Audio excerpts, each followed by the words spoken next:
Welcome to Politics and Psychology. I'm Dr. Renee Carr, and please introduce yourself in the chat or on social media. So, how are you doing today? I hope you're having a great day. And today is going to be an exciting topic. We're going to talk about why do people love guns, the psychology of gun owners. And for this to not be a one-sided or a one-time conversation, please also give your thoughts or questions in the comment section below. So let's begin.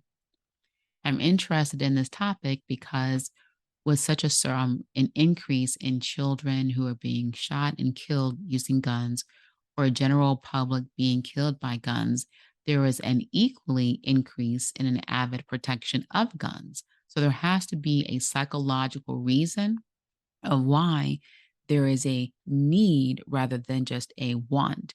And why is that need so intensified that even when you're seeing children being killed, that you still believe that this need for a gun is an actual right? So that's what we're talking about.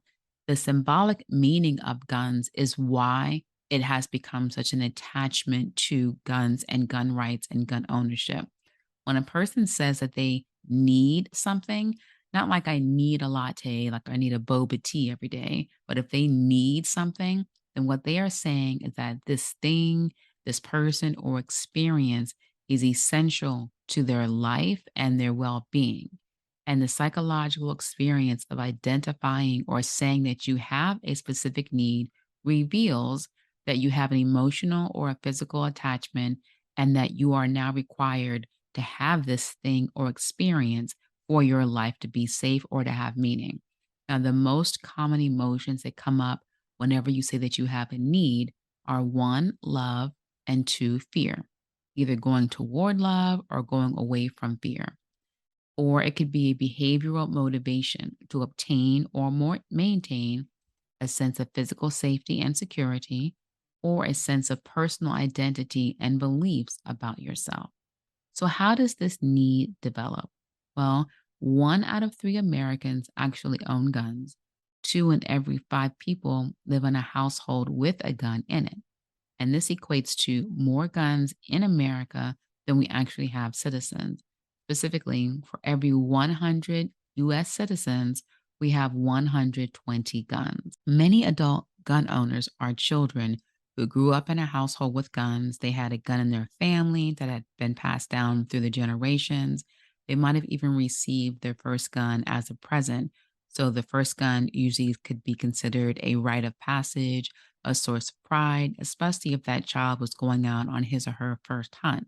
And many families with guns in the homes also see guns as a source of a skill based hobby or sport that they focus on. Just like if you go to soccer practice or archery, they may consider guns as part of that sport and not a threat at all.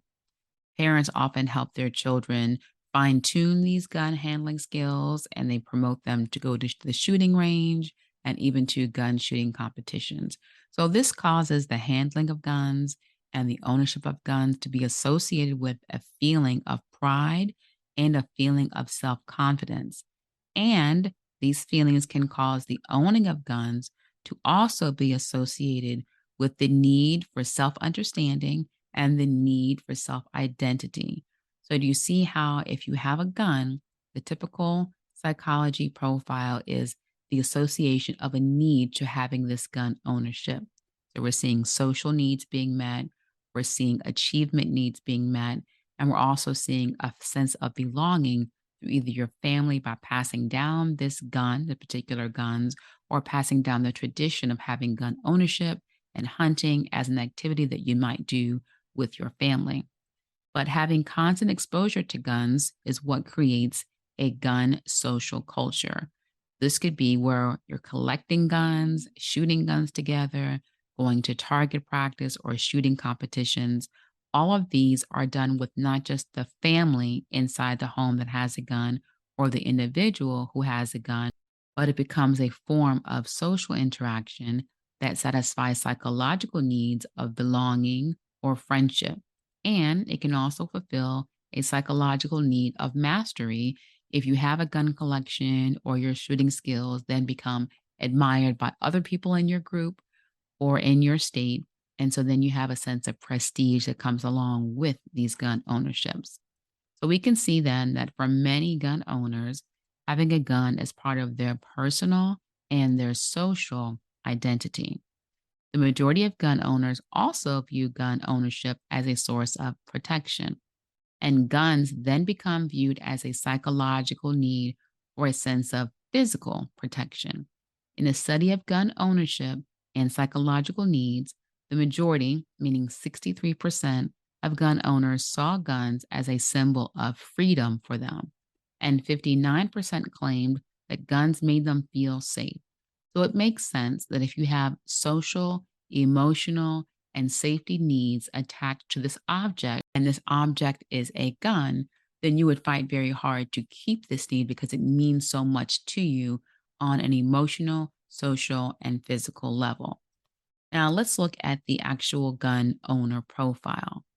In a 2015 study, the profile of a typical gun owner in America is white, married, or divorced, with a high income and over 55 years old. In the 2022 report from the Pew Research Center, the trend is similar. Specifically, we see that the population is still men, white adults, and individuals living in rural areas. So, in the last study, the one for this year, it didn't say that income was a significant variable that could predict gun ownership, but it did still show that what was the same that out of all of the groups, all of the populations in the United States, the typical gun owner is always a white male. In an additional study and several surveys, we have also realized that the typical gun owner is not only a white male, but then he is also a white male who is also a Republican voter. And when you associate with a political party, that political party becomes part of your personal identity. You choose, every one of us, when you choose, okay, I'm a Democrat, I'm a Republican, I'm a libertarian, whatever you choose that political party based on your beliefs that that specific political party agrees with what you believe, that they value what you value, and that they will fight for the laws and policies that protect what you value and what you believe in. So when your personal identity becomes linked to your political identity, this only intensifies your social gun culture. And when any group of people share a strong attachment to their social culture, it will only intensify the actions of that group as a whole, as well as the individual actions of the individual group members. So think about it when you have anonymity in a social group, you are able to act more boldly and agree to things that you would not normally do if it was just the cameras on you. This is what happens when you have a gun owner now becomes part of a local social culture or a national social culture of just gun owners and gun ownership. When that gun ownership culture then becomes now a bigger part of a political identity, can you see how much stronger that affiliation and attachment and resentment will be to any attacks of you trying to take away the gun or their ability to own a gun?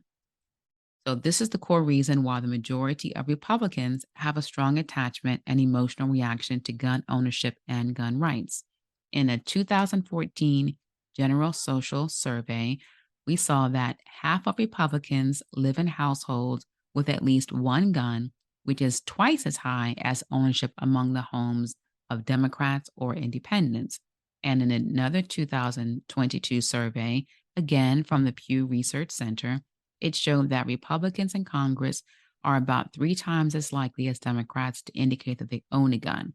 So, overall, as of August 9th of this year, 2022, at least 110 representatives and senators in the current 117th Congress have publicly stated or otherwise confirmed that they own a gun.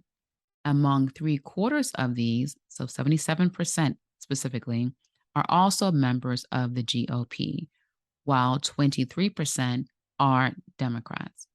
So while there are at least 110 confirmed gun owners in Congress, it was probably more than 77% of gun owners being in the GOP because out of the 396, there were 396 congressional members who did not respond to inquiries to either confirm or deny their gun ownership.